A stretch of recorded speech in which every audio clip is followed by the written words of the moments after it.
तालियों के साथ हम सब उन्हें आमंत्रित करें फ्रॉम Sandhya Medicity. Please sir join us on the stage. A big big big thanks to you.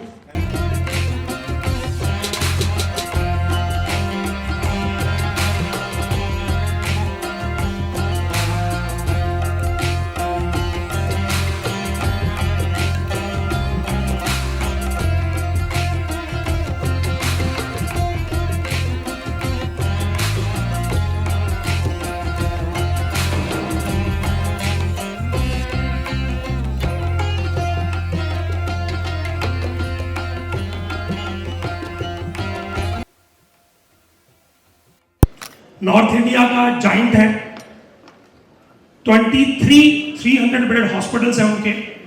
तो ओनर साहब के साथ जब उनका एक हॉस्पिटल था, तो मेरा पहला क्वेश्चन उनके साथ था कि सर ये जो पेशेंट कैश लेके खड़े होते हैं, आप इनको किसी को एडमिट नहीं करते, और ये जो कार्ड लेके खड़े होते हैं आप इनको फूलों की माला के साथ एंटर करते हो और इनकी सारी जरूरतें पूरी करते हो, और कैश वाले को कहते हैं ठीक है जी बढ़िया कमरा दे देना, मैं वहां दूंगा।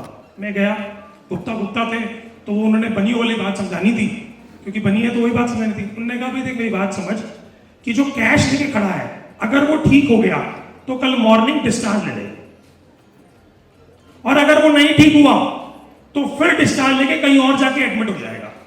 ये जो कार्ड वाला है ना, ये तब तक नहीं जाएगा जब तक मैं डिस्चार्ज पेपर साइन नहीं करूंगा, क्योंकि ये कार्ड कहीं यूज नहीं कर पाएगा। तो उसी बात को समझने के लिए कि वो ऐसी फैसिलिटी आयुर्वेदा में क्या है कि आपके अस्पताल के बेड 100 बेड हो। वैसे तो आयुर्वेदा के क्लिनिक्स बहुत सारे हैं, अस्पतालों के बेड की बात करें तो लगभग बहुत सारे कॉलेजेस ऐसे हैं जिनके अंदर पेशेंट सिर्फ और सिर्फ इंस्पेक्शन के टाइम लाए जाते हैं, बाकी ड्यूटियां की जाती हैं। तो उन कॉलेजेस के लिए मेरा आंसर है कि अगर इस पॉलिसी का पालन कर लिया जाए तो केवल डोनेशन के अलावा अस्पताल भी रेवेन्यू देगा।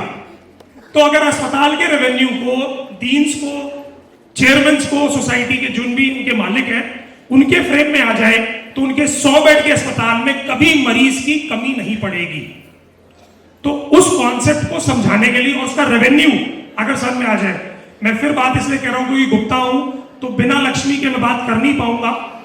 तो लक्ष्मी की बात सबसे पहले, और जैसे मैंने अपनी पिक्चर्स में दिखाया कि मैंने इटालियन हेल्थ मिनिस्टर को ट्रीटमेंट दिया था उनके रिक्वेस्ट के ऊपर, खैर वो कोविड में चली गई। उनके द्वारा मुझे बड़ा आनंद में प्राइवेट जेट में पूरा जर्मनी घूमने का मौका मिला था। तो वो सब चीजें तो सिर्फ एक बार का मौका है, फॉरेन ट्रिप्स इंजॉयबल होते हैं, बड़ा मजा आता है, लेकिन उनसे रेगुलर रिकरेंट रेवेन्यू नहीं खड़ा होता। यानी रेवेन्यू का मजा तब है कि मेरे 43 हॉस्पिटल है, मैं आपके सामने खड़ा हूं और मेरे पास कैलकुलेशन मेरे मोबाइल में चल रही है कि इतना क्लेम आ गया, इतने पैसे क्रेडिट हो गए, इतना अमाउंट ट्रांसफर हो गया, जिसमें एक भी ओपीडी मैं नहीं देख रहा हूं। सर ने अभी मुझे कहा था कि सर्जरी के ऊपर डाटा, तो सर आज मेरी एक्चुअली सर्जरी पे पीपीटी नहीं थी, वरना मैं सर्जरी का डाटा भी लेके आता। आज जिस चीज की मेरी पीपीटी में उसका डाटा लेके आया। तो let me start with the hospital empowerment system introduced by the government of India, और उसके ऊपर हमें NABH क्राइटेरिया कैसे कैसे प्राप्त करके हम अपने संस्थान को क्वालिटी स्टैंडर्ड्स में ला सकते हैं और अपने अस्पताल के बेड्स बढ़ सकते हैं।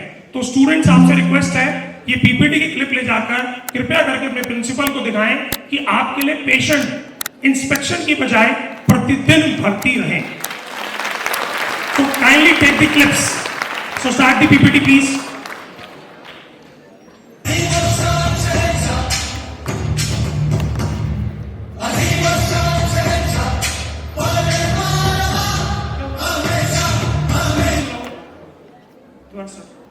We proud to announce ये सॉन्ग आपको क्यों किया, please back this slide please.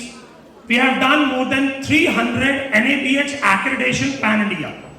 इसलिए कहा शहंशाह क्योंकि 90% जितने भी NABH भारत में होते हैं वो संध्या हेल्थ मीनिया नाम की एक संस्था है जिसको मेरे अंडर चलाया जाता है, जो मैंने करी। और जिसको NABH, अगर यहाँ पर कोई असेसर बैठा हो तो I'm really sorry, NABH की पॉलिसी में प्रमोशन नहीं है, लेकिन सर ने कहा आलोचना होती है और आलोचना से जीतने के बाद ही कोई तरक्की होती है। ये जब मैंने अपना एम्पावरमेंट स्टार्ट करी तो मेरे खुद के 2 अस्पतालों को रिजेक्ट कर दिया गया। क्योंकि साहब आप अगर एनएबीएच करा रहे हो तो आपके स्टैंडर्ड सबसे ज्यादा हाई होने चाहिए, इसलिए खैर उन सबको मिल गया afterwards. So now next slide please. बनाता है हमारे सारे बैंक्स की, ऐसे इंश्योरेंस की गाइडलाइन बनाता IRDAI।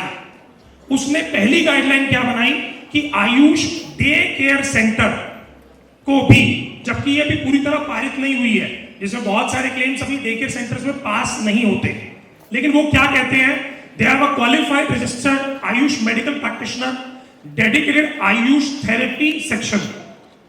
थेरेपी सेक्शन का मतलब केवल पंचकर्म थेरेपी से नहीं है।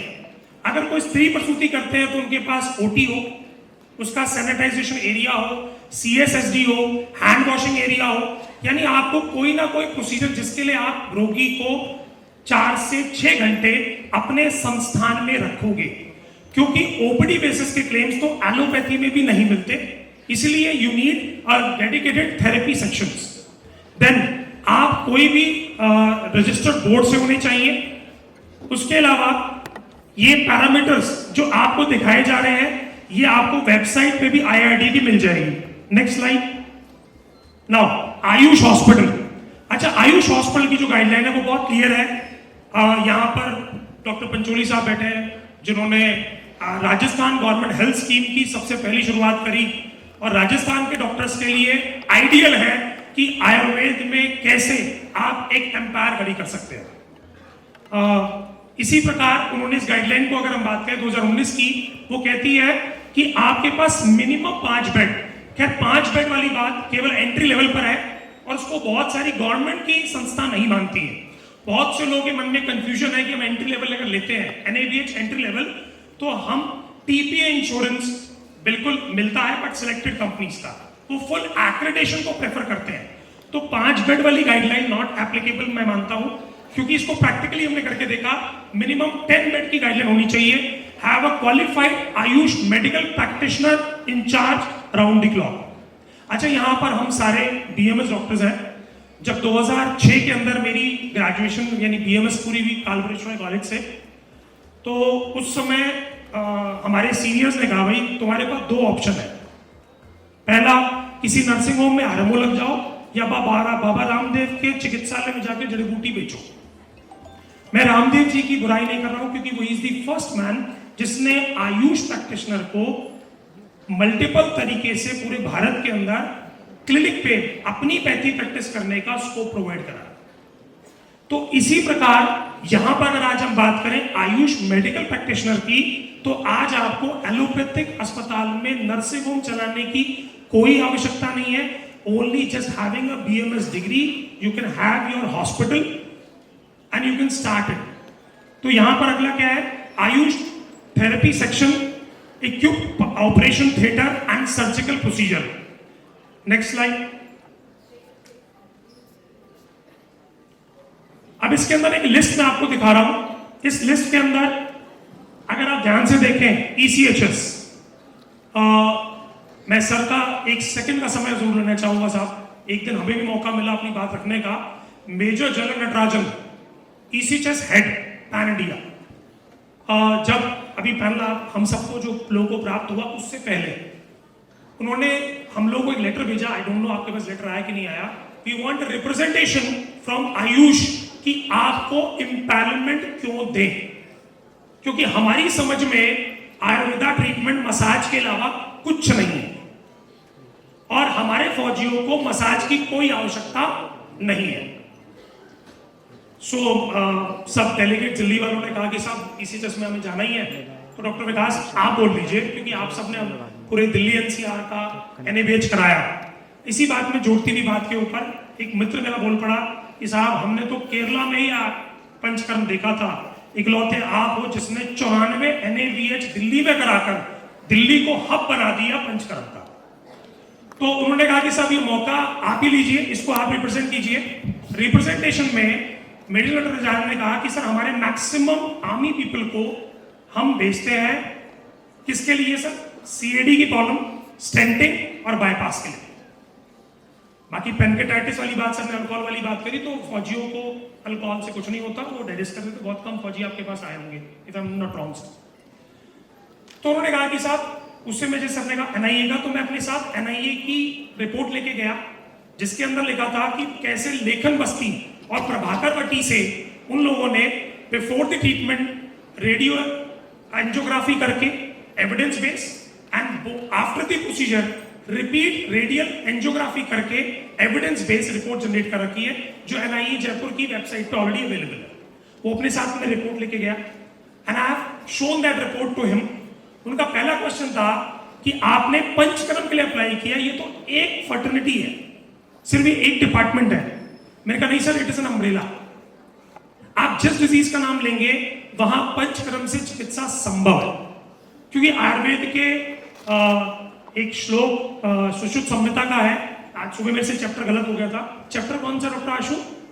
चैप्टर गलत हो गया था। उसमें लिखा है जिसकी चिकित्सा, हाँ, जिसकी चिकित्सा द्रव्य से नहीं होती उसकी चिकित्सा शल्य से होती है, और जिसकी चिकित्सा शल्य चिकित्सा से नहीं होती उसकी शार से होती है, और जिसकी शार से नहीं होती उसकी चिकित्सा अग्नि से होती है।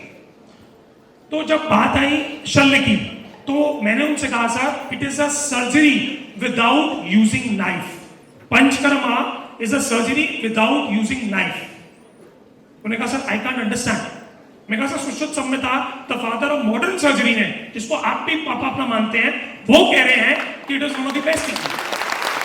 क्योंकि उनकी बात समझाने के लिए मुझे रेफरेंस उन्हीं के पिताजी की देनी थी।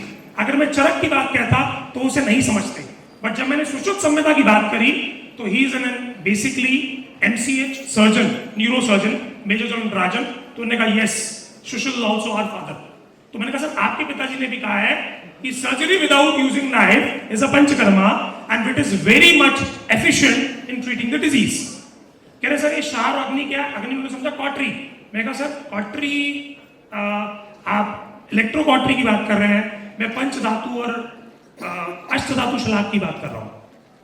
खैर, तो उसके बाद जब हमने बात समझाई, आई एक्सप्लेन एंड जैसे सर ने कहा एविडेंस बेस आयुर्वेदा, तो मैं अपने साथ सीसीआरएस की रेफरेंस, अपने साथ एनसीबीआई के पोर्टल के पेपर्स लेके गया कि सर ऑलरेडी प्रूवन है। अल्सरेटिव कोलाइटिस का ट्रीटमेंट देखें, आप सीकेडी का ट्रीटमेंट देखें, 100 पेशेंट के ऊपर पीजी स्कॉलर्स ने स्टडी करी कि कैसे पूर्णवादी क्वात बस्ती रोगियों की चिकित्सा करती है, साथ में द्रव्य के साथ में, एविडेंस बेस। हाँ, जिसके अंदर डायबिटिक नेफ्रोपैथी को अवॉइड किया गया था, रेस्ट किया गया। तो आई टेक की सर आप सीकेडी का ट्रीटमेंट भी हमसे ले सकते हैं, आप डायलिसिस के लोड से बच सकते हैं। आपके पेशेंट को 40 दिन के बाद हम इतना स्वस्थ कर देंगे कि आपके ऊपर जो हर महीने 10 से 20 हजार रुपए डायलिसिस का ईसीएच का लोड है वो घट जाएगा। तो डायलिसिस का लोड आपका घट जाएगा सर आयुर्वेदा को अपनाने के बाद, just positive treatment. Then I told them regarding sir आप लेमिनेक्टमी डायसेक्टमी की बात करते हैं, जिसके अंदर 1 से 1.5 लाख रुपए का बिल आप पास करते हैं, और 1 से 1.5 लाख रुपए का जो बिल पास करते हैं, आयुर्वेद में केवल और केवल 50,000 रुपए के शोधन प्रक्रिया, लीच थेरेपी और अग्निकर्म से आप रोगी को स्वस्थ कर सकते हैं, और आपका 1.5 लाख रुपए की बिल की बजाय केवल 50,000 रुपए खर्च आएगा। बेसिकली माइंडसेट क्या है एलोपैथी का, कि जो करोड़ों रुपया एलोपैथी को मिलता है, आयुर्वेद को तेल लगाने के लिए क्यों दिया जाए? So that want want to change it कि सर आप जो बाईपास की बात कह रहे हो, आप 2.5 लाख रुपए का बिल देते हो, मैं लेखन बस्ती 40 दिन दूंगा, प्रभाकर वटी खिलाऊंगा। अगर आपकी बस्ती के रेट के हिसाब से निकालूं तो लेखन बस्ती का रेट 1,000 रुपए पर दिन है, प्रतिदिन। मैंने आपसे केवल और केवल 40,000 और प्रभाकर वटी की मुश्किल से 1,000 रुपए, यानी 41,000 रुपए में मैं आपका बाईपास का 1.5 से 2 लाख रुपए बचा रहा हूं, और वो evidence based by NIA Jaipur. तो दिए था कि एविडेंस देने के बाद भारत में पहली बार 5,220 करोड़ रुपए का ईसीएचएस, जिसका बजट है हर साल 5,220 करोड़ रुपए, यानी सबसे बड़ा हेल्थ बजट अगर किसी का है वो आर्मी का है, उसने आयुर्वेदा फर्टिलिटी के हॉस्पिटल्स को इंक्लूसिव में डाला। इसके अंदर शायद सर का भी हॉस्पिटल होना चाहिए, डॉक्टर साहब यहां बैठे हैं। Next slide please. देन हम सब जिसकी बात करते हैं सेंट्रल गवर्नमेंट हेल्थ सर्विसेज, जो इसके सारी डिटेल्स बनाता है, सारे पैरामीटर डिजाइन करता है। पैरामीटर डिजाइन के ऊपर बात आते हैं। I want to share with you 2019 के अंदर डिपार्टमेंट तो उस समय जब पहली बार ये स्टार्टिंग हुई तो दिल्ली के अंदर करीबन 21 सेंटर्स को CHS एम्पावरमेंट मिली. We were the first who got it at that time along with all the other friends सबके साथ में. और आप बिलीव करेंगे, पहले हमारे को डाउट था क्या लोग आयुर्वेदिक ट्रीटमेंट के लिए आएंगे. We were in doubt, big doubt. और आंसर क्या मिला कि एक क्लिनिक के ऊपर हमने 800 पेशेंट का बिल जनरेट किया, 800 पेशेंट्स, और averagely bill volume was 40,000 rupees per patient. यानी एक साल में 800 पेशेंट का बिल. कैलकुलेशन आपके पास है, मोबाइल में कर सकते हैं. गुप्ता हूं इसलिए मैंने कहा था लक्ष्मी की बात जरूर करूंगा. तो 800 पेशेंट. अब आप बताइए कि साहब कौन सा एलोपैथिक अस्पताल के पास इतना स्ट्रॉन्ग रेवेन्यू है. यानी BMS, doctor, therapy rooms, therapist, 800 files and 40 average bill, 40,000 का एवरेज बिल, ये हमने जनरेट किया. और पैरेलली उन्होंने हमसे इंस्ट्रक्शंस दी कि आपको हर पेशेंट का return feedback with original signature required है. फॉर्मेट भी उन्होंने दिया, ट्रीटमेंट कितने दिन हुआ, बीमारी क्या थी आपकी, आपको कितना रिलीफ मिला है, डॉक्टर कैसा था, ट्रीटमेंट कैसा था, क्या आयुर्वेदा को इंक्लूसिव में लाया जाए, पैन इंडिया या ना लाया जाए. ये स्टडी दिल्ली में कंडक्ट की गई 2021 से लेकर 2022 के बीच में. देन जब ये फाइल गई CHS हेड के पास तो उन्होंने 8 क्वेरी लगाई, 8 क्वेश्चंस. 8 क्वेश्चन क्या था? Number 1, standardisation of clinics must be there. तो आंसर मिला स्टैंडर्ड हाई एलोपैथी हो या आयुर्वेदा हो, इट्स NABH. सो उन्होंने कहा कि NABH is a mandatory tool for getting the CHS. पहला क्वेश्चन का आंसर ये मिला. सेकंड क्वेश्चन क्या मिला? Referral system after making a perfect diagnosis must be there. यानी कोई भी डॉक्टर CHS का पेशेंट को पहले द्रव्य देगा, दीपन पाचन करेगा, सीधा पंचकर्म के लिए नहीं भेजेगा. यानी उसको 10 से 15 दिन पहले दीपन पाचन कराएं और नहीं आराम मिले तब पंच के लिए रेफर करें. बहुत से हमारे मित्र लड़ने लगे, कह रहे साहब ये क्या तरीका होता है, डिस्पेंसरी का डॉक्टर रेफर नहीं करता. नहीं sir, it is a guideline. ये गाइडलाइन बनाई गई टू सेफगार्ड अस.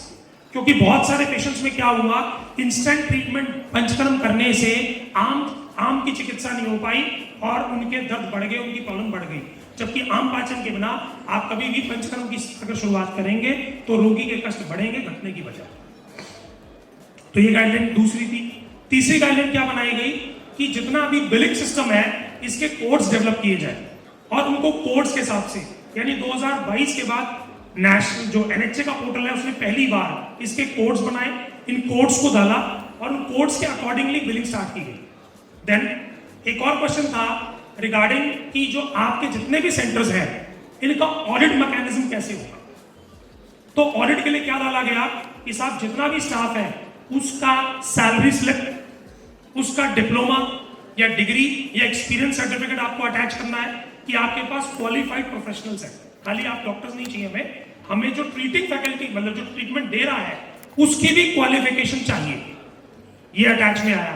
तो उससे क्या हुआ, उससे हमारे ही क्वालिटी स्टैंडर्ड्स बेटर हुए. क्योंकि उससे पहले केवल और केवल थेरेपिस्ट सिर्फ ऑयल रगड़ना जानता था, उसको उसकी टेक्निकलिटी पता ही नहीं थी. व्यापक किसे कहते हैं, SOP किसे कहते हैं, एक एक चिकित्सा के अंदर आपको प्रॉब्लम क्या आ सकती है, तो आपको ट्रेन करना है, सर्टिफाइड करना है या diploma holder must be there. ये उसके अंदर ऐड किया गया. इसी प्रकार उसमें 3 चीजें और थी फाइनेंस के ऊपर लेकर कि कितना बजट दिया जाए. इस बजट के ऊपर फिर डिपार्टमेंट ने जवाब दिया कि साहब जो रिजल्ट आए हैं, पेशेंट के फीडबैक्स हैं, वो 83% सर्जरी रेट्स हमारे गिरे हैं. जिनका नी रिप्लेसमेंट होना था वो नहीं हुआ इस साल. जिन लोगों को आवश्यकता पड़ती थी 3-3 महीने की फिजियोथेरेपी, वो नहीं हुआ इस साल. जिन पेशेंट्स के अंदर फाइब्रॉइड थे उन पेशेंट की हिस्टेक्टमी नहीं हुई इस साल. ऐसे मल्टीपल डाटा आयुष विभाग ने, CHS के आयुष विभाग ने सबमिट किया. तब जाके वो कन्विंस हुए कि अगर हमारा बजट घट रहा है एलोपैथी का और वही बजट हम आयुर्वेद को दे रहे हैं तो देश का भला होगा. इसके ऊपर एक रिप्रेजेंटेशन हमसे ली गई. तो मुझे उन्होंने कहा कि आप हमें एक्सप्लेन करें कि सर आयुर्वेदा को पहली साइंस क्यों माना जाए. आप कह रहे हो, आप लेटर लिख के दे रहे हो कि जी पहली साइंस है, भारतीय साइंस है। मैंने कहा सर अगर आज आप बात कहते हैं यूरोपियन कंट्रीज की, तो यूरोपियन कंट्रीज में प्राइमरी साइंस का नाम एलोपैथी इन इमरजेंसी है। जीवन जीने के लिए, स्वस्थ रहने के लिए, दीर्घायु होने के लिए वो नेचुरोपैथी का प्रयोग करते हैं। अगर आप अपनी साइंस को एप्लीकेबल करोगे तो आपकी भी ह्यूमंस की, इंडियन ह्यूमंस की लाइफ बढ़ जाएगी, लंबी हो जाएगी, रोगी के रोग कम हो जाएंगे। क्योंकि जैसे सर ने अभी बताया था, हम आहार विहार की बात करे बिना चिकित्सा की शुरुआत ही नहीं करते। तो वो चीज हमने करी। तो नेक्स्ट है सीरीएचएस। अगर आज हम बात करें तो सीरीएचएस के करीबन दिल्ली के अंदर ही 60 सेंटर्स है, पैन इंडिया अराउंड 50 सेंटर्स है। और पंचोली सर के बढ़िया बढ़िया गाल और मेरे बढ़िया बढ़िया गाल देख के आपको समझ में आ रहा होगा कि हम नाश्ते में कश्मीरी शेव से नीचे खाते नहीं है। उससे पहले बेचारे हम काम चला रहे थे। क्यों सर? करेक्ट। बिकॉज सीरीएचएस की बिलिंग पैटर्न भी इतना सिस्टमाइज हो गया है, आप बिल लगाए 45 दिन में आपके अकाउंट में पैसा क्रेडिट हो जाएगा। यानी बहुत से लोगों के मन में फियर था कि गवर्नमेंट पैन लेने के बाद पेमेंट्स नहीं आएंगी। ये फियर गवर्नमेंट ने ही खत्म करके, क्योंकि हमने रिक्वेस्ट डाली सबने मिलके कि सर हम आयुर्वेदा प्रैक्टिशनर है, हमारे पास इतना बैकअप नहीं है कि हम 6-6 महीने या 1-1 साल तक बिल की वेट कर सके। Now system has been made कि 45 डेज में बिल क्रेडिट हो जाएगा। Next slide. Then CAPF, central arm police forces, जिसके अंदर आती है Assam rifle, BSF, CISF, CRPF, ITBP, NSG and SSR.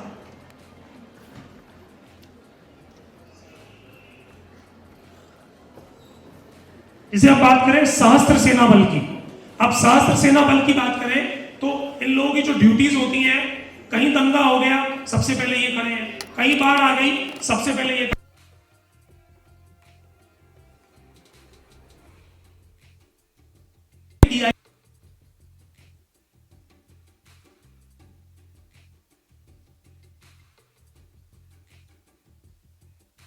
भी करवा सके और इन जवान को हम स्वस्थ भी रख सके।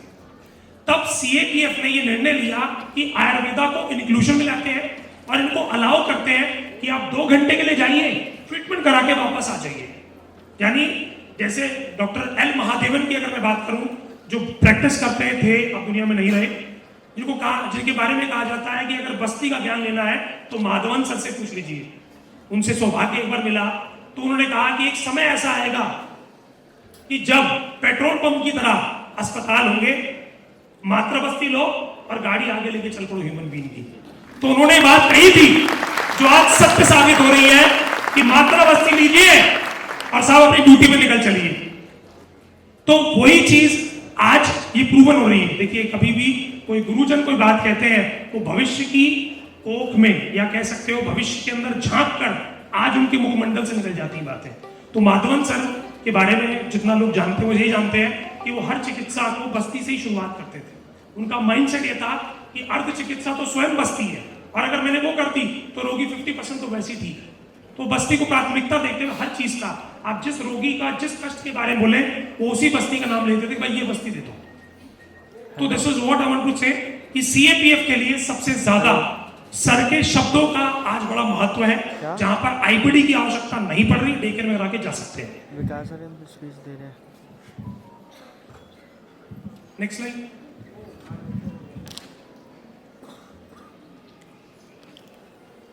हरी जी नेक्स्ट स्लाइड। हरी जी, हाँ जी, थैंक यू। ये सीएपीएफ का ओएम है जो मैंने आपको बताया। नाउ यहां पर हम जब सर की बात कर रहे हैं जयपुर आयुर्वेदा की, तो राजस्थान गवर्नमेंट हेल्थ स्कीम में because of doctor Pancholi sir आज एक दिन सबको देखने को मिल रहा है। रीजन बीइंग क्यों, जितनी स्टोरी मैंने पंचोली सर से सुनी और देखी, ये वो इंसान है जो अपनी क्लिनिक छोड़ के रोज मंत्रालय जाते थे कि भैया आरजीएस आ जाए। अगर आज हम बोले तो सेंट्रल गवर्नमेंट हेल्थ स्कीम से ज्यादा स्ट्रॉन्ग, इफेक्टिव और ज्यादा व्यापी राजस्थान गवर्नमेंट हेल्थ स्कीम निकली। इसके सबसे ज्यादा अस्पताल राजस्थान में है। और आज अगर आवश्यकता की बात करें तो जितने लोग एलोपैथिक अस्पताल चला रहे थे मेरे सीनियर्स, यानी अगर मैं कहूं कि जो मुझसे 5 साल सीनियर थे जिन्होंने बीएमएस करने के बाद एलोपैथिक अस्पताल खोले थे, उनके कॉल आते हैं राजस्थान से, यार वो विकास एलोपैथी से मन भर गया। तो मैं उनको कहता हूँ सर जी वो हमें पता है लक्ष्मी ज्यादा दिख रही है आपको आयुर्वेदा में, एलोपैथी से मन इसलिए भर गया है। क्यों? क्योंकि जब बात एलोपैथी की आती है उनके पास उनके जो हॉस्पिटल्स हैं उनके स्टैंडर्ड्स को एक आयुर्वेदिक डॉक्टर बहुत रेयरेस्ट मीट कर पाता है। जैसे सर ने कहा, अब एग्जांपल मैं मान लीजिए शारसूत्र सर्जन हूँ, एमएस करी मैंने, तो मेरे पास जब एनेस्थेटिस्ट आता है सर वो एनेस्थीसिया देता तो है लेकिन आधे मन से देता है, क्योंकि वो पैसे भी दे तो देता है बट उसका मन पूरा मेरे साथ नहीं है डीए एनेस्थेटिक का। तो आप बेशक से एक बड़े बड़े अस्पतालों के मालिक जरूर होंगे एलोपैथी में, लेकिन उनके मन में भावना जरूर रहती है भाई ये अपना बस आ रहे हैं, बट उनके मन में जिसे कह सकते हैं रिस्पेक्टफुल फीलिंग आपके प्रति नहीं होती। और ये बात मैं इस मंच पे इसलिए बोल सकता हूँ क्योंकि हम सब एक जमात के हैं, यहाँ दूसरी जमात के लोग नहीं है, आई एम रियली सॉरी अगर कोई है तो, लेकिन ये जो फीलिंग है इसको चेंज करना बहुत जरूरी है और इसके लिए एसोसिएशंस काम कर रही हैं और उनकी मीटिंग में जाओ तो एक ही एजेंडा होता है कि बीएमएस को एलोपैथिक राइट्स कैसे मिले, इसलिए मैं किसी मीटिंग में जाता नहीं, I am really sorry. So Rajasthan government health scheme एक व्यापी योजना है जिसके अंदर आज बीएमएस के एक एक अस्पताल के मैं बेयर मिनिमम भी रेवेन्यू निकालूं तो 35 से 40 लाख रुपए का आरजीएस का कोई भी अस्पताल आज के दिन में बिलिंग कर रहा है, जो एक एलोपैथिक अस्पताल से ज्यादा है। इसके ऊपर we are the consultant of Shuddhi Ayurveda also. Acharya Manish ji का एक बार बड़ा इच्छा हुई, आज से करीबन 4 साल पहले एक एलोपैथिक अस्पताल मिल रहा विकास जी 23 करोड़ रुपए का, ले लूं? मैं कहा सर 23 करोड़ रुपए मेरे कहने पर 6 महीने के लिए अकाउंट में छोड़ दो, खर्च मत करना। He was very keen to buy that hospital. I said no, please. क्योंकि मैं उनसे कंसल्टेंसी ली थी मैंने कहा सर मैं आपको 23 करोड़ रुपए 1 साल में वापस दूंगा जो एलोपैथी में नहीं आएंगे। कह रहा सर आप फालतू बातें करते हो, दैट्स प्रूफ नहीं है। मैं कहा सर मैं प्रूफ करके दिखाऊंगा आपको, मेरी बात मान लीजिए। दिल्ली के अंदर जब ये इम्पैनमेंट का सीन बना उन्होंने 12 सेंटर्स एक साथ स्टार्ट किए।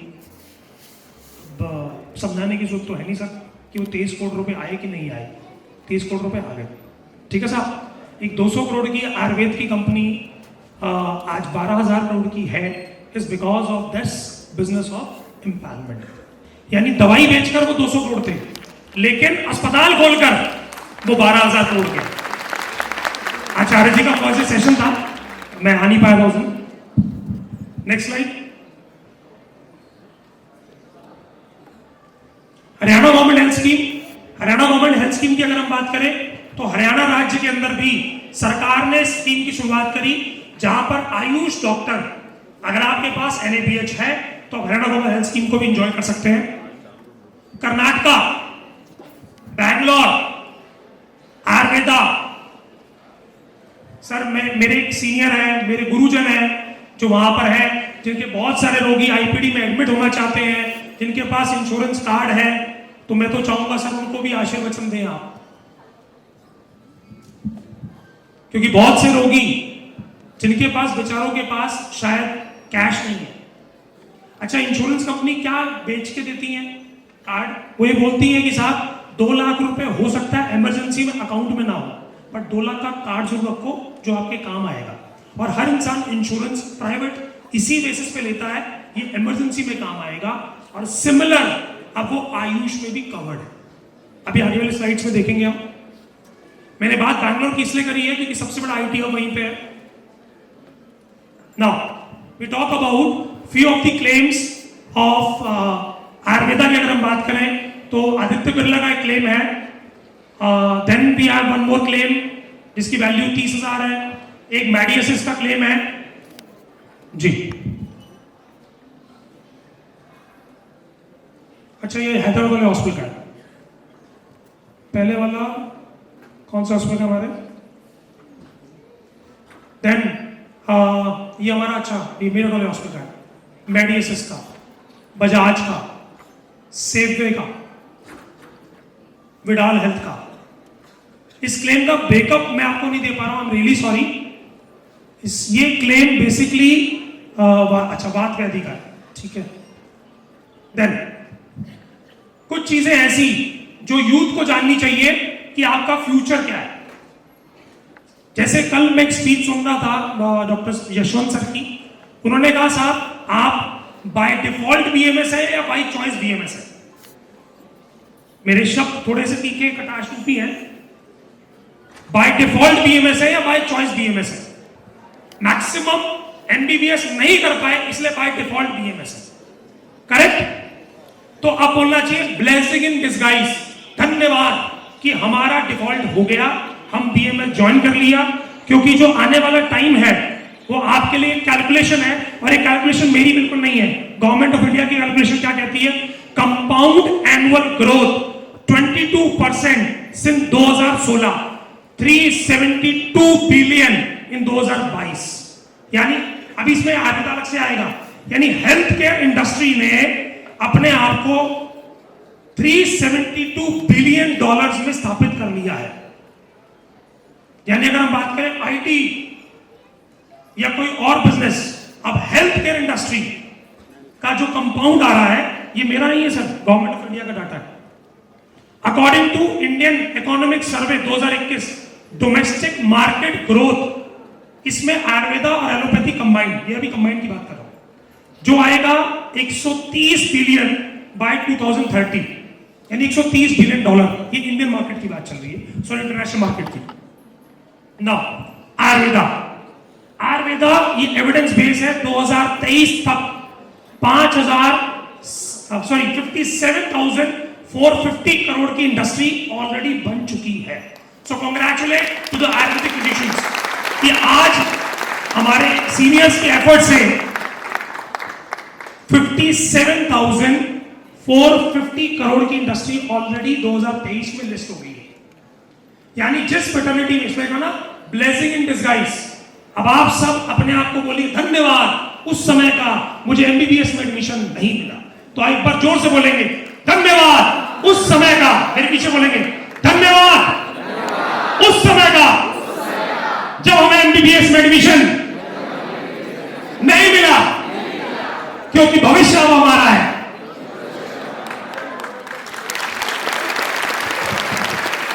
Now, next is projected to reach 1 trillion, यानी 1 ट्रिलियन डॉलर इकोनॉमी बनने जा रहा है आयुर्वेदा। अगर आप बात करें आज आयुर्वेदा की, तो पहले आयुर्वेदा ये था, आज आयुर्वेदा का इतना बड़ा प्रारूप है, इतना बड़ा रूप है, जिसके अंदर पता नहीं कितने सारे संस्थाएं समा जाएंगी। So now next is list of documents, क्योंकि बहुत सारे स्टूडेंट्स को अपने प्रिंसिपल सर को लिस्ट देनी है कि सर आप फटाफट एनएबीएच कराएं और सीएचएस ईसीएचएस लें। तो लिस्ट फटाफट कॉपी करेंगे, जिसके अंदर है कि आपके पास ओनरशिप होनी चाहिए, बिल्डिंग टैक्स का certificate, blueprint, fire exit plan. अच्छा, इनमें से मैक्सिमम डॉक्यूमेंट एनसीआईएसएम ले लेता है, don't worry, maximum document NCISM के पास होते हैं, उसके बिना कॉलेज की परमिशन नहीं होती है। करेक्ट मैम आप हाँ कर रहे मेरी बात को, शायद करेक्ट होते हैं ना। सिर्फ मन चाहिए, और मन चाहने के लिए 57,450 CR उनको जाके दिखाना कि साहब, क्योंकि देखो जिन्होंने कॉलेजेस खोले हैं, मैं आपको सच्चाई बता रहा हूँ, क्योंकि मैं भी एक ऐसे कॉलेज से पढ़ के आया हूँ, कालभ्रेश्वर है, स्वामी जी का कॉलेज था। स्वामी जी ने पहले एक कॉलेज खोला 1996 में सर, और पिछले 5 साल में 3 कॉलेज खोल दिए बीएमएस के। मैंने पूछा साहब आजकल स्वामी जी कितना ले रहे, कह रहे तुम्हारे टाइम पे तो क्या था, फीस किस लेते थे। मैं कहा जी स्वामी जी आप कितना ले रहे, कह रहा 32 लाख रुपए का पैकेज ले रहे हैं सर। तो वो इंडस्ट्री केवल और केवल उनके माइंडसेट में क्या है, डोनेशंस की। अब ये इंडस्ट्री को समझानी, क्योंकि आपको पेशेंट चाहिए, करेक्ट। पेशेंट किसको चाहिए, अरे किसको चाहिए, डॉक्टर्स को चाहिए ना, स्टूडेंट्स को चाहिए। अगर आपके बोर्ड को समझ में आ गई बात, प्रिंसिपल के माइंड में आ गई, कह रहा भाई साहब हमारे कौन से पैसे लग रहे हैं, डॉक्यूमेंट्स हमारे पास हैं, हमने इम्पायरमेंट लेनी है, पेशेंट अपने आप चलाएगा। क्योंकि मैंने क्या कहा, कैश वाला पेशेंट भाग जाएगा। अगर आपने थेरेपी करी, हो सकता है सिद्धार्थ जी हमारी थेरेपी करें, रोगी भाग जाए, क्योंकि जट्टों वाला हाथ है। लेकिन जो सरकारी पेन वाला होगा वो नहीं जाएगा, क्योंकि आप साइन नहीं करोगे उसके पेपर पे। सो these are the papers which is required to for the NABH, water bill चाहिए, AMC चाहिए, कैलिब्रेशन चाहिए, पेन कार्ड चाहिए, ITR, ये सब आपके कॉलेज के पास होता है already. These are the panels which are available for this. हम उसके ऊपर फर्स्ट स्लाइड लेंगे जरा जी, सेकेंड वाली, इसके बाद वाली स्लाइड लेंगे जरा हरीश जी। बिफोर ये स्लाइड चल रही है सर, ये NABH स्टार्ट करने से पहले मुझे कोई NABH का शौक नहीं था sir, I was not interested. मेरा एक शिमला में हॉस्पिटल है जिसके ऊपर फॉरेन क्लाइंट आता है, और आज से नहीं आ रहा, 2010 से आ रहा है। फॉरेन पेशेंट्स आता है मेरे पास, they used to come for learning the Ayurveda, for enjoying the Ayurveda. वो आते हैं, रुकते हैं, और बैचेस में आते हैं, 30 से 40 लोगों के बैच में आते हैं, और उनके मन में ट्रीटमेंट कराने के बाद नेक्स्ट क्वेश्चन होता है, how can we stay longer here, how can we stay longer here. So visa पे उनको कभी भी ऐसी कोई फैसिलिटी नहीं थी, they don't have a facility, they can stay here for 1 month.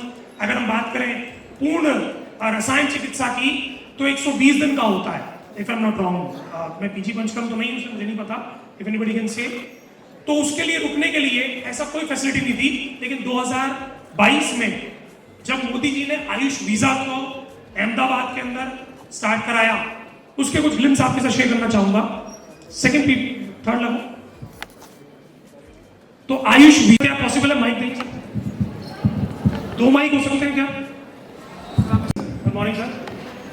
I am Dr. Mahanta Swami Hiranand from Karnataka. नमस्कार sir. Sir, namaskar. I am practicing since 25 years. I completed my Guru Shishya Parampara. So I started my Panchakarma. Then I did my MD in RSBK. Sir मेरा ये था कि शुरुआत से मैं जो लोग आते थे ना बेंगलुरु से पूछते थे, सर आपका इंश्योरेंस नवा NABH है क्या नहीं। मैं बहुत कोशिश किया, I didn't get the accreditation for my hospital because to prepare all the documents अभी भी नहीं हुआ मेरा। लेकिन I am getting the claim by the private insurance. जी सर।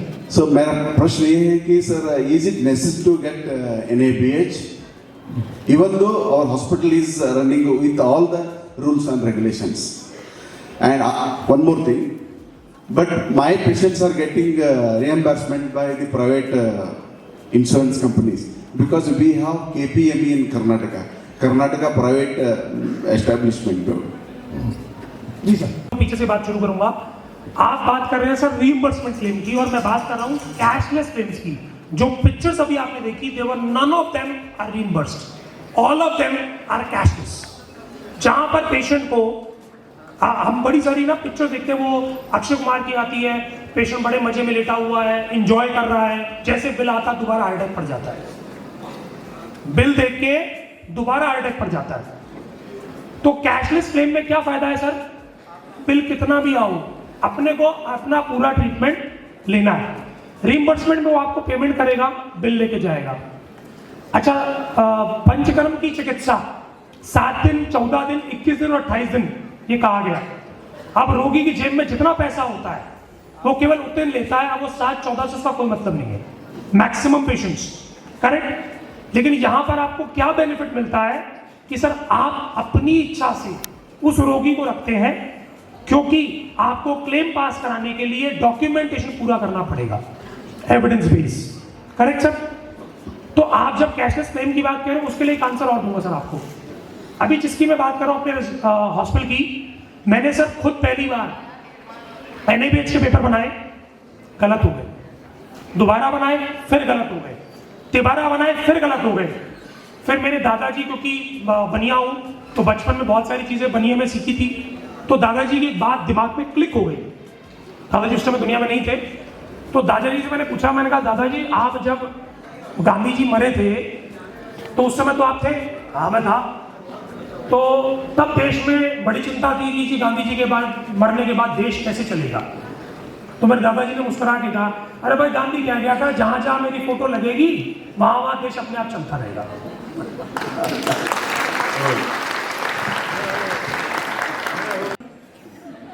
ठीक सर, यहाँ कोई एसएसआर बैठा होगा नाराज हो जाएगा, रियली बोल रहा हूँ, लेकिन ये ट्रुथ है sir.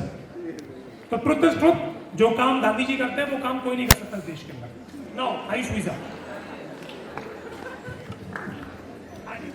Please run the slide. बुरी नजर ना हम पे डालो, सुनो गौर से दुनिया वालों, बुरी नजर ना हम पे डालो, चाहे कितना जोर लगा लो, सबसे आगे होंगे हिंदुस्तान।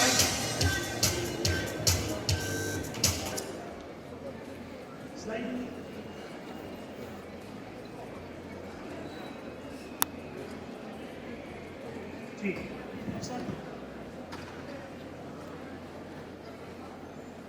ये आयुष वीजा का पोर्टल है, जिसको क्लिक करने के बाद आपका स्टार्ट होता है पाइल्स।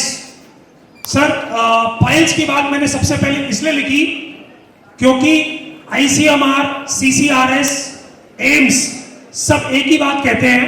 वो ये कहते हैं कि हाई रेक्टल फिस्टुला का ट्रीटमेंट केवल शारसूत्र से संभव है। ये मैं नहीं कह रहा हूं साहब, ये उनकी स्टेटमेंट है, एविडेंस बेस। दे सकते, मैंने नहीं कहा। अच्छा क्योंकि थोड़ा सा चतुर और चालाक होना पड़ता है मनुष्य को इस जीवन को जीना है। तो सर मैं आपको आंसर दे रहा हूं सर, मैंने जितनी भी अपनी सर्जरीज करी हैं उसके अंदर एक सच आपको जरूर बताऊंगा सर, मेरे ओटी में कोई मरा नहीं और मैंने किसी को एम्बुलेंस में डाल के रेफर किया नहीं, क्योंकि मैंने वो केस लिया ही नहीं जिसके ऊपर मुझे दिख रहा था अरिष्ट लक्षण। मैंने अरिष्ट लक्षण वाले केस कभी किए ही नहीं। जिसका ओटी क्लियरेंस है वो ओटी में जाएगा, वरना दवाई लेके अपने घर जाएगा, सिंपल। सो पाइल्स की बात मैंने आपको इसलिए करी है, ये एविडेंस जब इंटरनेशनली जाएगा तो वहां पर आपकी चेकलिस्ट रिक्वायर्ड होगी कि आप फॉरेन वाले पेशेंट को अगर भारत में बुलाकर फिस्टुला की सर्जरी करोगे। ये बात मुझे कब समझ में आई, पाइल्स वाली बात सर। और दिल बता रहा हूं, जो लोग शारसूत्र में इतने से इंटरेस्टेड है, उनका इंटरेस्ट मैं अभी मोबाइल निकाल लीजिए, एक कैलकुलेशन से पूरा कर देता हूं। कृपया मोबाइल निकाल लें सर। जो ये मैडम जिनकी मैंने फोटोग्राफ दिखाई, इटालियन हेल्थ मिनिस्टर की, इनके हस्बैंड को फिस्टुला था साहब। मैंने इलाज नहीं किया, मैं जब इनसे मिला तो उन्होंने मुझे बताया कि जिनेवा से उन्होंने सर्जरी कराई। अरब कंट्री से कोई एक डॉक्टर है जो वीकली बेसिस के ऊपर अपने जेट के से आता है, कुछ थ्रेड बदल बदल के चला जाता है, वीकली बेसिस पे आता है। अरब कंट्री से जिनेवा, इंडिया से नहीं। अब कोई समझदार है सर वहां पर जिसने धागे को समझ लिया, उन्होंने धागा भारत से मंगाया और जिनेवा में जुगाड़ लगाया, लग गया साहब। क्योंकि अरब कंट्री में ऐसा अलाउड नहीं, उन्होंने जिनेवा में सेट कर लिया मामला अपना। तो मैंने पूछा साहब आपके पैसे कितने खर्च हुए? कह रहा it is totally around 25,000 Euros. निकालना चाहिए कितने हुए? 25,000 यूरो। अरे 25,000 रुपए नहीं, 25,000 euro in treatment of fistula. ये तो मेरा स्टूडेंट है, इनके हस्बैंड दूसरे थे जो मैम के, जिन्होंने मुझे बात बताई, ज्ञान दिया। 2019 में 25,000 यूरो। धागा भारत का, टेक्निक भारत की, कमा कोई और रहा है। कितना हुआ कोई बताएगा? हाँ जी, मतलब 12 लाख रुपए एक रोगी से मिल जाए तो बाकी टाइम तो आराम से घूमने में बिताया जा सकता है यंगस्टर्स, और नॉट? हाँ जी, 12 लाख एक पेशेंट से मिल जाए तो correct correct, it is Ayush visa. यानी आयुष वीजा अब आपको ये फैसिलिटी देता है कि आप फॉरेन क्लाइंट्स को इंडिया इनवाइट करके, और ये पोर्टल गवर्नमेंट ऑफ इंडिया का पोर्टल है जहां पर आप अपनी स्टडी, अपने रिसर्च, अपने पेपर, आपके एविडेंस बेस वहां पर डालिए। जहां पर एमआरआई चाहिए, पिक्चर्स चाहिए, पेशेंट का फीडबैक चाहिए, ये आप अपलोड करेंगे, ये फैसिलिटी आपको मिलती है जी। पाइल्स क्योंकि मेरा सबसे प्यारा सब्जेक्ट है, वो एक्चुअली क्या है कि हम जब कॉलेज टाइम में थे ना, अच्छा बॉयज आराम रहा ना, वो कौन सा एक हीरो था शाहिद कपूर जिसकी मूवी आई थी एमबीबीएस वाली, है कौन सी थी? कबीर सिंह। डॉक्टर कबीर सिंह क्या कहते हैं, क्या तू डॉक्टरी करता है, तेरे हाथ में खून नहीं लगा, तू क्या डॉक्टर है? याद आया वो सीन? याद आया ना? तो इसलिए ना कॉलेज टाइम में बड़ा मन करता था ब्लड लगने का हाथ में। सो आई लाइक दिस सब्जेक्ट। अब इस पाइल्स की बात करें, next slide. So now you can list your all treatment यानी अगर हम किसी भी ट्रीटमेंट की बात करें, कुमार बैठता हो, स्त्री प्रसूति हो, आप किसी शलाक्या हो, शल्य हो, उन सारे ट्रीटमेंट को यहाँ पर एविडेंस पूरी लिस्टिंग है, गवर्नमेंट ने पूरी लिस्टिंग दी है ऑलरेडी, आपको कॉलम्स दिए हैं जहां पर अपनी वीडियो एविडेंस अपलोड करें, सबमिट करें, और ये पोर्टल सारी एम्बेसीज को दिखता है, और जिसका उसमें नाम होता है वह रिकमेंडेशन दी जाती है, you can choose this doctor. यानी अगर मैं आज मैं बात कहूं, मैं अगर जर्मनी से इंडिया आना चाहता हूं और मुझे आयुष वीजा चाहिए for getting the treatment, I need to list on this portal. ये पोर्टल पे लिस्ट कराने के बाद उनके पोर्टल पे उनको दिखता है, उनकी एम्बेसी में, they will allow to recommend. आपसे वो एक पेपर मंगाएंगे जिसमें लिखा होगा, जैसे हम सी फॉर्म, पहले सी फॉर्म सिस्टम था, कोई भी फॉरेन से इंडिया आए सी फॉर्म देते थे।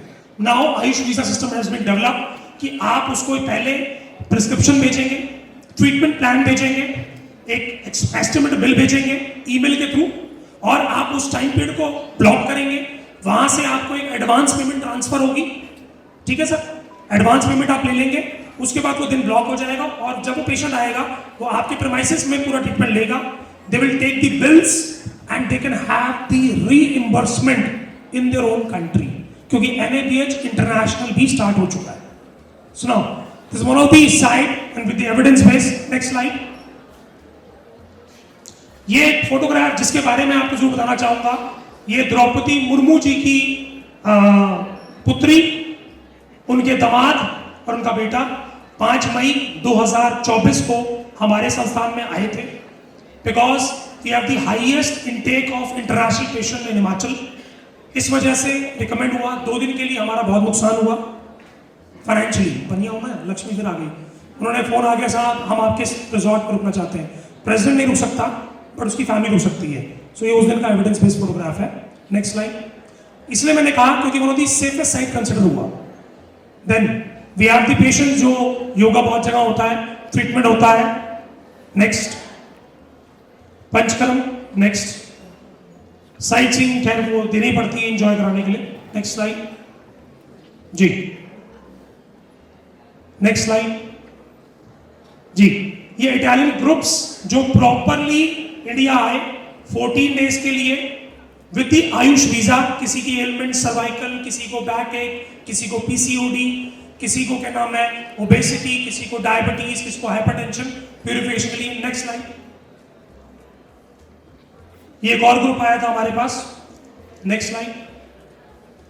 सो ये आप स्कैन करके भी चेक कर सकते हैं इसका एविडेंस, और बड़ी खुशी होती है मुझे बताते हुए, हमारा इसका 80% रेवेन्यू अब फॉरेन पेशेंट से है। इंडियन पेशेंट से 20% जाते हैं और 80% रेवेन्यू हम सिर्फ फॉरेन पेशेंट से लेते हैं इसका। So this is one of the thing I can say that कि ये केरला में होता था, अब ये नॉर्थ इंडिया में भी होता है जी। नेक्स्ट पीपीटी आता है आपका अस्पताल कैसे डिजाइन किया जाए। NABH में भाई क्या क्या आवश्यकताएं पड़ती हैं, डॉक्यूमेंट हो गए, अस्पताल कैसे बनाए। तो कल एक सज्जन मुझसे पूछ रहे थे कि अस्पताल की आवश्यकता क्या क्या है। पिक्चर्स में आपको दिखा रहा हूं, बेसिक आवश्यकता है भाई, जितना आपको एक रिसेप्शन एरिया चाहिए, एक वेटिंग एरिया चाहिए, डॉक्टर्स के चैम्बर चाहिए, जितने आप कंसल्टेंट रख रहे हैं, मिनिमम अस्पताल में 2, एक कंसल्टेंट के लिए, विजिटिंग फैकल्टी के लिए, और एक आपके आरएमओ के लिए। देन आपको डेडिकेटेडली फार्मेसी रखनी है, जिसके अंदर भी क्वालिटी चाहिए कि भैया ऐसा नहीं कि डब्बे खुले पड़े हैं, चूर्ण ऐसे ही पड़े हुए हैं जैसे अपने कॉलेज में करते थे, इधर का इधर निकाल दिया। पता चले जी कई बार क्या होता है, मजाक में वो तिफला की जगह सीतोपलादी मिल जाता है, सीतोपलादी की जगह पंचसकार मिल जाता है, मरीज कहता खाया कुछ था निकला कुछ। So this is what has happened in many of the pharmacy. हमने किया ऐसा, हमसे गलती हो जाती थी, अपने को पता नहीं था, स्टीकर उड़ गया, उधर हमारे टीचर साहब चला रहे हैं, अबे दवाई नहीं आई, सब लेके आ रहा हूँ तुरंत, जो मिला वो निकाल के ले आए। एक बार तो गलती क्या हो गई, पेशेंट को लगे थे लूज मोशन, जानी थी कुटज गनवटी, और मुझे पता ही नहीं था कुटज गनवटी होती कैसी साहब, मुझे नहीं पता, मैं इच्छा विधि दे आया।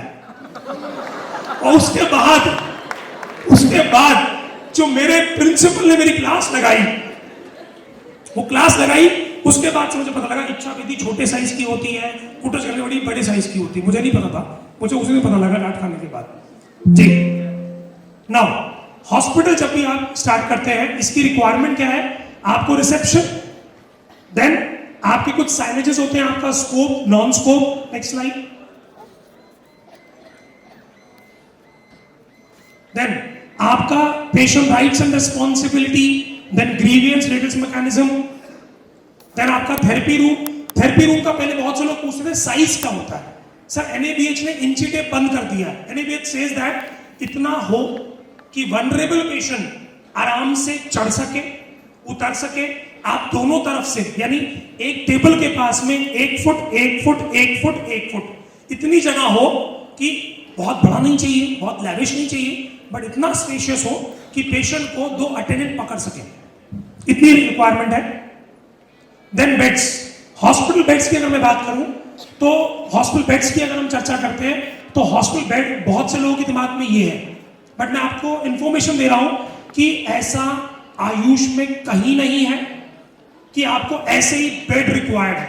आपको एक बेड रिक्वायर्ड है वनरेबल पेशेंट के लिए। रेस्ट आपके हॉस्पिटल के अंदर अगर नॉर्मल वुडन बेड है, डबल बेड्स है, वो भी इक्वली एप्लीकेबल है। क्यों? क्योंकि हमारा आयुर्वेद का दृष्टिकोण अलग तरीके से है और ये एक मरीज को डराने वाला दृष्टिकोण है, डर का बिजनेस है। भैया तेरे ग्लूकोज चढ़ेगा, डंडा लगा साथ में, हमारे आयुर्वेद में ऐसा नहीं होता। देन स्टीम चैम्बर, ठीक, शिरोधारा टेबल आपकी। इस प्रकार अपने आप व्यवस्थाओं को व्यवस्थित करें। अस्पताल में आवश्यकता एक किचन की पड़ेगी आपको, उसकी पिक्चर्स नहीं दिखाई क्योंकि वो आपको सबको पता नॉर्मल किचन होनी चाहिए। प्रिपरेशन रूम इज मैंडेटरी, ठीक है। ओटी अगर आप डेवलप करते हैं तो ओटी से पहले hand washing area, CSSD room, ये सेपरेटली आपको अलग करके रखना है, ठीक है। देन एनेस्थेटिस्ट आपको पैन पे लेना पड़ेगा, वो एक मजबूरी है। उसके साथ में आपके अस्पताल में व्हील चेयर, स्ट्रेचर, जो बेसिक रिक्वायरमेंट है ये होनी चाहिए, जो एक, ठीक।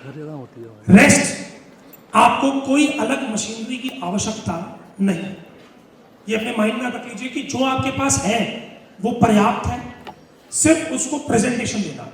अभी एक एनएबीएच का पेपर सबमिट हुआ था, एक एनएबीएच का सेमिनार चल रहा था, तो बहुत से लोगों के मन में कि एनएबीएच बहुत कॉस्टली है, एक्चुअली में नहीं है।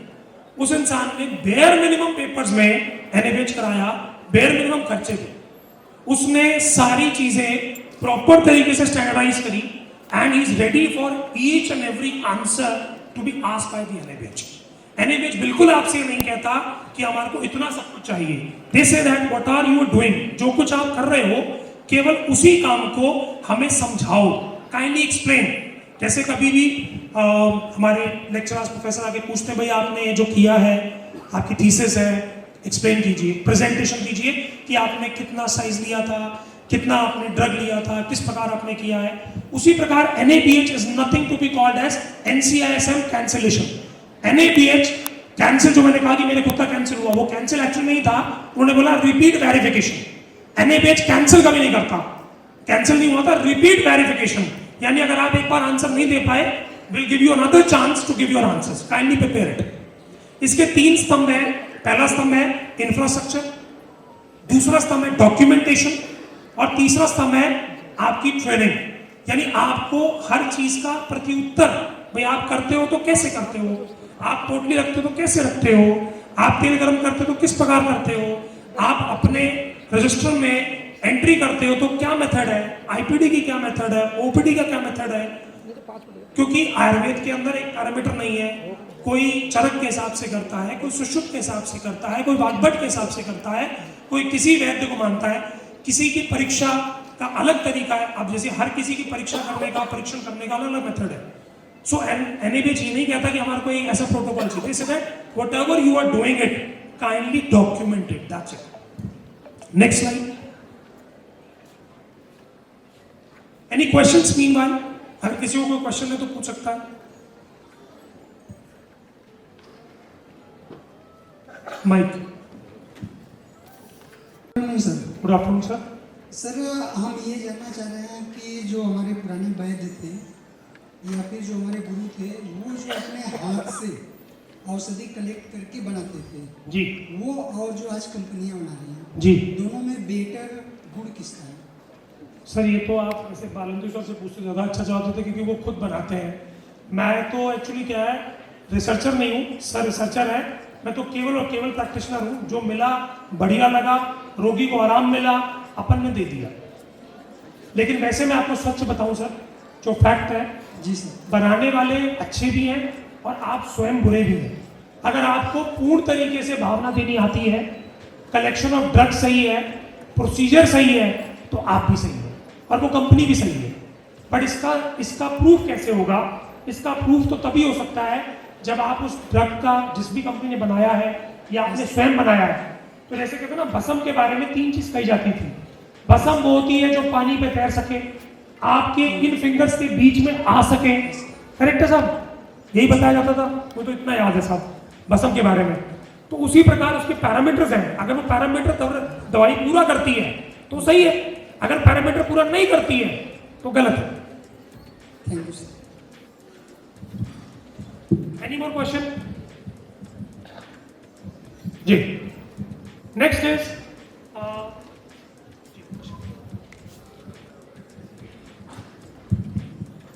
नमस्ते सर। नमस्कार जी। सर मैं ऋषिकुल कैंपस उत्तराखंड हरिद्वार से हूँ जी। और सर मैं एमडी सेकेंड ईयर स्टूडेंट हूँ जी। अभी थर्ड ईयर से मैंने प्रैक्टिस स्टार्ट कर दी थी। मेरा बैकग्राउंड ऐसा था कि मैं प्रैक्टिस में आना पड़ा। जी, तो जी। अभी जैसे हम एनबीएच वगैरह की बात कर रहे हैं, तो अगर हम कम से कम खर्चे पे स्टार्ट करना चाहें तो कितना खर्चा आप लोग जैसे फैसिलिटीज प्रोवाइड करवा रहे हो, तो आप कम से कम कितना खर्चा लेते हैं? सर आप ना देखो, मैं आपको फैक्ट बताता हूँ। एक आयुर्वेद के प्रति मेरा भी एक समर्पण है। संध्या हेल्थ मेनिया की वेबसाइट पे जाइए, कैसे बनाना है विद पिक्चर एविडेंस, हमारे अंबानी जी के दिए हुए इंटरनेट से आप आसानी से प्राप्त कर सकते हो। उसके लिए कोई स्ट्रेस नहीं है, ये फ्री ऑफ कॉस्ट है जो अवेलेबल है। अगर सर्विसेज में इन्वॉल्वमेंट है तो उसके चार्जेस अलग अलग है साहब, ठीक है। अगर सर्विसेज की बात अगर हम कहें कि अगर मैं एक आयुर्वेदिक का डॉक्टर हूँ और आप आयुर्वेदिक डॉक्टर हैं, तो सर वेबसाइट पे कैसे करना है, किस तरह करना है, हमने ऑलरेडी सारी चीजें उसमें डाल रखी है। केवल और केवल आपसे समय की आवश्यकता है। अगर आप समय निकाल के उसको स्टडी करेंगे तो आसानी से कर पाएंगे। फैक्ट। ठीक है, थैंक यू सर। जी। Any more questions from anyone? www.sandhyahealthmedia.com। आप स्कैनर अभी आएंगे, स्कैनर से स्कैन कर लीजिए जी। Next slide. अब अगला एक सवाल आया डॉक्यूमेंटेशन के ऊपर कि एनएबीएच एक चीज कहता है कि आपका सारा data has to be on digital, has to be on digital, यानी मैनुअल डाटा है, लेकिन आप पुराना रिकॉर्ड कैसे रिट्रीव करोगे? रिट्रीवल मैकेनिज्म क्या होगा आपका? इसी प्रकार staff management, HR management. HR management का केवल मतलब यहां पर ये नहीं है, यहां पर ऑटोमेटिकली पता होना चाहिए आज कौन सा स्टाफ ड्यूटी पर है, कौन सा स्टाफ छुट्टी पर है, just to manage your hospital completely.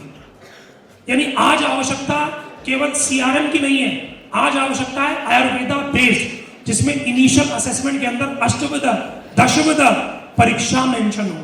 आज तक जितने भी सॉफ्टवेयर आते हैं वो क्या कहते हैं, इसलिए असेसर आके मना कर देता है, कहता भाई एलोपैथी वाले सिस्टम मत समझा, कोई ऐसा आयुर्वेदिक सिस्टम आपने बनाया हो कि जहां पर आप नाड़ी लिखते हो अष्टविध दशविध के साथ में, आप रोगी के जो पुरानी परीक्षाएं थी, आपने क्या देखा था, उसके बाद उसके अंदर क्या चेंजेस आए, आप उसके पूर्व क्रम में क्या करेंगे, प्रधान क्रम में क्या करेंगे, पाश्चात क्रम में क्या करेंगे, एक एविडेंस बेस होना चाहिए। किस रोगी को कितने, जैसे कल ही मुझे पंचोली सर बता रहे थे पानीय अजीर्ण के बारे में। अच्छा, पानीय अजीर्ण एक रोगी को हो गया और दोबारा उसको हुआ तो उसके लिए क्या मांगता है एनएबीएच? They want evidence. यानी आपने किसी की चिकित्सा करी तो उस समय उसके अंदर क्या सिम्टम्स थे और दोबारा जब पेशेंट आया तो उसमें क्या सिम्टम्स होते हैं, जिससे आप एक एविडेंस बेस जनरेट कर सके। देन बिलिंग वाला सॉफ्टवेयर आपको मार्केट में बहुत सारा मिल जाएगा। Automated prescription. ऑटोमेटेड प्रिस्क्रिप्शन का मतलब क्या है? आपने कोई चीज नोट करी, एंटर हो गई, नेक्स्ट टाइम आए तो वो पिछले वाले डाटा को ऑटोमेटिकली उठा ले और आपको नया कॉलम जनरेट कर दे। देन एनएबीएच अगला क्या कहता है? Pharmacy management. बहुत बार क्या होता है, स्टॉक मैनेजमेंट हमारे यहाँ नहीं होता, यानी वो द्रव्य सबसे ज्यादा खत्म होता है जिसका आज बिकने का सबसे ज्यादा समय होता है, और वो द्रव्य हमारा एक्सपायर हो जाता है और हमें पता ही नहीं चलता कौन सा चूर्ण कब एक्सपायर हो गया, जबकि चूर्णों की शेल्फ लाइफ कितनी है? अच्छा, वो हम लोग मंगाते हैं 1 ईयर ही तो होती है शेल्फ लाइफ, 1 साल ही है सर। हाँ जी, और बहुत बार ऐसे बहुत सारे चून, जैसे बाया बेटा के चून है, मंगा लिया साहब, नहीं जरूरत पड़ी, हो गया बेकार। तो बहुत सारे ऐसे चूनास हैं जो हमारे वेस्ट हो जाते हैं। तो ये जो फार्मेसी मैनेजमेंट का सॉफ्टवेयर जो NABH आपसे मांग रहा है, वो ये कहना चाह रहा है FIFO, LIFO, essential drug, desirable drugs आपके संस्थान में कौन सी? फीफो मतलब first in first out, LIFO मतलब last in last out, then desirable आपको किस चीज की सबसे ज्यादा आवश्यकता है, एसेंशियल मतलब कौन से तेल, कौन से चूनास, देन विषम, उपविषम, उसके बारे में डिस्क्रिप्शन पहले से पता हो कि वत्सनाभ किसमें डाला है, भल्ला तक किसमें डाला है, ये क्लियरली मेंशन होना चाहिए, क्योंकि हर रोगी को हर द्रव्य सूट करेगा इसके बारे में आपको भी नहीं पता और आपके माइंड में भी नहीं आता कि इस द्रव्य के अंदर ये पॉइजनस ड्रग डला है। अच्छा, एक और बात, कल एक वैद्य जी डॉक्टर साहब बता रहे थे regarding the treatment use of poison, correct. लेकिन जब बात चली तो उन्होंने ही बताया कि हमारे शास्त्रों में भी लिखा है कि विष की चिकित्सा विष ही है, विष की चिकित्सा विष ही है और कुछ नहीं है। अगर मान लीजिए स्थावर से हुआ तो स्थावर विष देना पड़ेगा और जंगम से हुआ तो जंगम विष देना पड़ेगा। हम जो एंटीबायोटिक्स यूज करते हैं तो वो क्या है सर? वो विष ही तो है। सेप्टिसीमिया का इलाज आपने कैसे किया? एक विष को मारने के लिए दूसरा विष दिया उसकी बॉडी में। आपके पास मैक्सिमम पेशेंट विष लेके आए होते हैं, वो एंटीबायोटिक्स खा के आए होते हैं और वो क्या है? विष। भाई विष की चिकित्सा विष है ना। अगर किसी के 22,000 प्लेटलेट TLCs हैं और आपने अगर उसको पेप्रासिलिन टेसोबैक्टम लिखा तो विष तो काट रहा, वरना सेप्टिसीमिया से मरने वाला था। तो कहीं ना कहीं तो विषाद वो भी है, तभी तो वो काम कर रहे हैं। तो अगर वो रोगी कहीं ना कहीं विष ले रहा था तो विष की चिकित्सा विष से, पेस्टिसाइड एक विष है, आप जो डाई यूज करते हैं वो भी एक विष है। तो आज तो सबके पास विष आ रहा है, तो आपको क्लैरिटी पता होनी चाहिए कि कौन सा विष किसमें काम करता है। तो फार्मेसी मैनेजमेंट में आपसे NABH क्या कहता है भाई? विष, उपविष has to be separate and they should be kept in lock and key. उसके अलावा आप जो भी प्रकल्प यूज करते हैं, जैसे कि कोई स्वर्ण प्रकल्प यूज करता है तो उसकी डोज बिल्कुल, जैसे हमारे ऊपर सबसे बड़ा एलिगेशन आरती डॉक्टर्स के ऊपर क्या है कि साहब आपके मेटल्स किडनी खराब करते हैं। अच्छा, किसी को यही नहीं पता कि भाई साहब अगर मेटल मैंने सही तरीके से दिया तो 90 दिन तक उसकी किडनी पे कुछ नहीं होने वाला, 90 डेज के बाद इंपैक्ट शुरू होता है। बहुत से ऐसे फिजिशियंस कहते हैं, इसका अलग अलग एविडेंस है, कोई कहता है जी 90 दिन, कोई कहता है 45 दिन, कुछ भी जो भी। सो मेरा कहने का मतलब है कि वो क्या कहते हैं, उसकी dose has to be corrected. पता चले कि आपने लिखा श्वास कुठार रस, स्टाफ ने उठा के लिखा श्वास का चिंतामणि रस, देनी थी 2 गोली श्वास कुठार की, श्वास का चिंतामणि की वो 2 गोली दे गया तो रोगी नहीं निकलने वाला था। तो हमने उसको क्या कहा, हे ऊपर वाले हमारी बलि स्वीकार कर।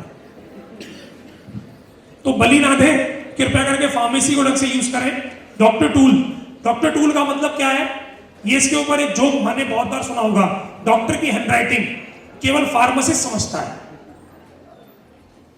उसमें क्या लिखा होता है सर उसमें प्रिस्क्रिप्शन में? मैंने लूट लिया भाई, तू भी लूट ले, छोड़ियो मत। तो इस टूल में क्या लिखा होना चाहिए? ये कोडिंग सिर्फ मुझे और मेरे डॉक्टर को पता हो। जैसे हम जब मैंने आईसीयू में काम किया सर, तो बहुत सारे पेशेंट के दर्द हम DW से ठीक कर देते थे। नर्स को बोलते थे इसको वो वाला इंजेक्शन लगाओ जो सबसे तेज है। कौन सा सर? DW लगा दे। साइकिक पेन था, इंजेक्शन लगने में डॉक्टर साहब बड़ा आराम था। DW में होता क्या? Distal water. सो ये डॉक्टर टूल हमने जो होना चाहिए, coding, that should be coding, जो आपके डॉक्टर को पता हो, बाकी किसी को क्लैरिटी ना हो। और पुराने वैद्य तो कोड ही करते थे, है सर। तो ये भी है, वो खुद कहता है NABH आपके कोड्स रखो, हमें कोई ऑब्जेक्शन नहीं है। आप उसका नाम राम रस, श्याम रस, सीता रस, जो मर्जी रखो, वी अलाउड इट। बट आपने रस कहां से परचेज किए थे वो आपको पता होना चाहिए। देते वक्त राम रस, श्याम रस, सीता रस, सावित्री रस, कुछ भी हो सकता है। तो they allowed it. Next line.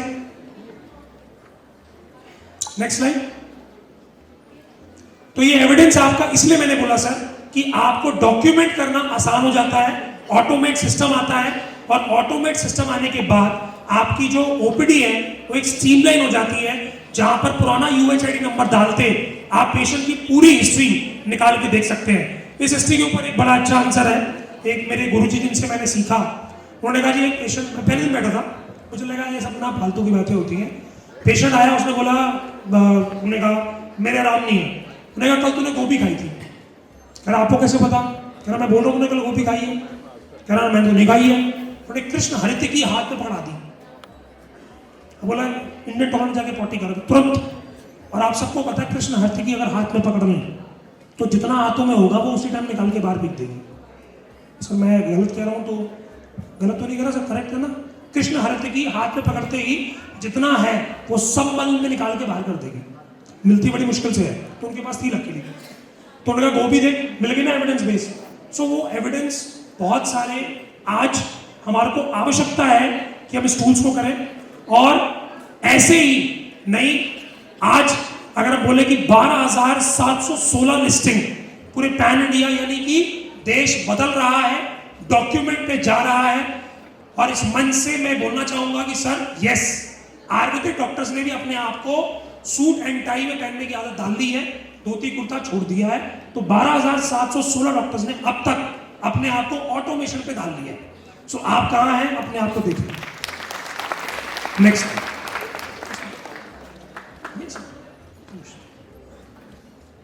Now, next slide. We have only very less time, make it fast.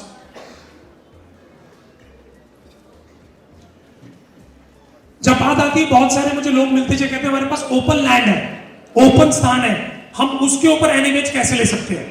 तो उसके लिए मैं आपको सिर्फ एक क्लिप दिखाना चाहूंगा कि आप वहां पर भी अपना आयुर्वेदिक संस्थान डेवलप कर सकते हैं। ओपन लैंड में 4 कमरे, 5 कमरे, 10 कमरे, एनएबीएच उसको भी उतनी इज्जत और मान सम्मान देता है और उसको भी एक्रेडिटेशन में कंसिडर करता है। बहुत से लोगों के मन में डाउट था कि सर अगर मेरा खेत के अंदर अगर मैं 10 कमरे बना लूं तो क्या मुझे एनएबीएच मिलेगा? तो उसका आंसर मैं आपको दिखा रहा हूं। सो ये वनोदी रिजॉर्ट है जो 32 एकड़ में हमने बनाया है। Next slide, next slide Harish, फटाफट जी। गौ सेवा, अच्छा बैक स्लाइड करना। जब बात कहते हैं कि गाय की घी की, तो ये कहा जाता है कि जीवनी है, तर्पणी है, बल्ली है, यानी सबसे बड़ा जीवन देसी गाय के किसमें है? दूध में है ना। उसके तो पंचगव्यों में है, पंचगव्यों में है, उसके मूत्र में भी है, उसके उसमें भी है, ऐसे कह सकते हो आपके गोबर में भी है, सब चीजों में है। तो आपको ये प्रति उत्तर में बताना चाह रहा था।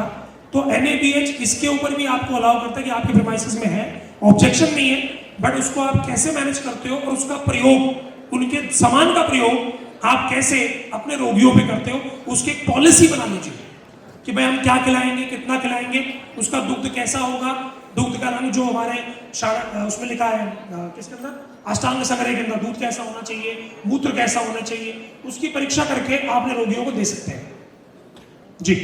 Next slide, next slide. Organic farming, आप ऑर्गेनिक फार्मिंग अगर करते हैं अपने संस्थान पर, जैसे बहुत से लोग कहते हैं साहब मैं प्राकृतिक बना के अपने रोगियों को देना चाहता हूं, एनएबीएच को कोई ऑब्जेक्शन नहीं है। वो कहते हैं उसकी पॉलिसी हमें प्रोवाइड करा दीजिए बस, कि आप कैसे डेवलप करते हैं। पॉलिसी रिक्वायर्ड है, जिसे हम कह सकते हैं herbal garden policy. Herbal garden policy NABH क्या कहता है, एक अस्पताल के पास जरूर होना चाहिए, क्योंकि आप कौन कौन से द्रव्य को कैसे कैसे मार्किंग करिए बोटेनिकल नेम के साथ, कैसे प्रयोग में लाते हो, इसकी मैंडेटरी रखते हो। Next slide, next slide, next slide जी। देन एनएबीएच इस बात का बहुत ध्यान रखता है कि आपका housekeeping department must be very strong, क्योंकि सैनिटाइजेशन चाहे आप गौमूत्र के बनाए फिनाइल से करें चाहे नॉर्मल फिनाइल से करें, एनएबीएच इस बात को बहुत स्ट्रिक्टली कहता है कि sanitization, cleaning must be there. आप कुछ भी बनावें लेकिन उसके अंदर चमक बिल्डिंग पे नहीं चाहिए, लेकिन चमक जमीन पे चाहिए, कि डस्ट ना मिले, गंदगी ना मिले, साफ सफाई होनी चाहिए। इंस्पेक्शन के टाइम ये बहुत ज्यादा देखा जाता है, टूटा हुआ मेज ना हो, टूटी हुई तार ना हो। इट शुड बी कि पेशेंट के पास ऐसा कुछ भी उसके हाथ में ना आए जो उसकी प्रॉब्लम क्रिएट कर सकता है।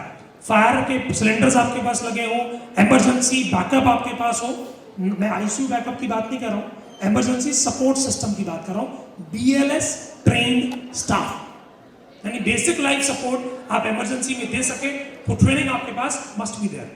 Next line Harish ji, next line. Sorry, back कर दीजिए. I think finish Harish ji. Harish ji, now last फटाफट जल्दी.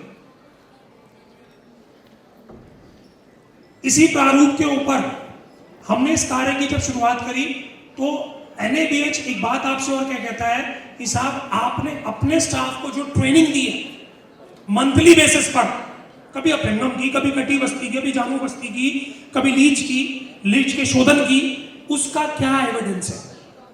यानी आपको अपने स्टाफ को ट्रेन करना है, सर्टिफाइड कराना है, उसको प्रॉपर ट्रेनिंग देनी है, क्योंकि आपके जो परिचारक हैं they are involve in the direct treatment of the patients. So आप उनको सर्टिफाइड भी करें, ट्रेन भी करें और उनको मंथली बेसिस के ऊपर कि इसको एक काम अच्छे से आता है उसका क्रेडेंशियलाइजिंग एंड प्रिविलेजिंग भी करें. नेक्स्ट लाइन हरी जी, फास्ट.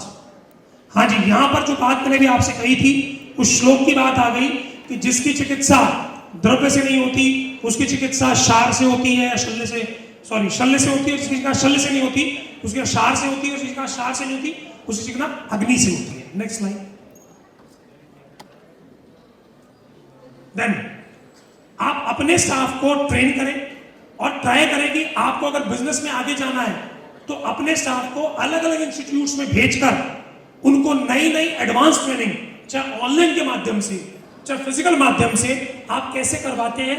NABH क्या मानता है? सर आपने कोई ट्रेनिंग कराई थी, उसका कोई वीडियो है, कोई एविडेंस है? यानी केवल आपके बोल देने से वो कंसिडर नहीं करते.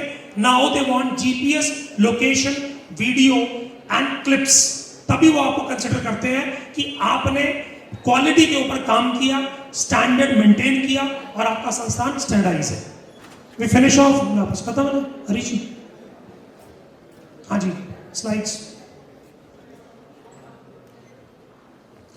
आप उनको दें, सर्टिफाइड करें, ट्रेन करें स्टाफ को. जी हाँ जी. अब एक लास्ट कि शार सूत्र पूरे विश्व में कितना ज्यादा देखा जाता है. Next line. ये कुछ मिलियन व्यूज है. Next line. यस, यानी ये सर्जरीज अगर नॉर्मल कोई इंसान है जो PMS डॉक्टर नहीं है ये वीडियोस नहीं देख सकता. खुदा मार की वीडियो कौन, वो बड़ी अजीब सी बात है.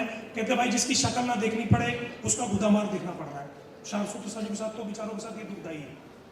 सो आप देखें कि इंटरनेशनली सर्जरीज शार सूत्र की कितनी डिमांड है कि भारत में मिलियन व्यूज के अंदर केवल 29% और internationally Indonesia, Japan, United States, Vietnam, इन कंट्रीज में शार सूत्र सर्जरीज की कितनी डिमांड है.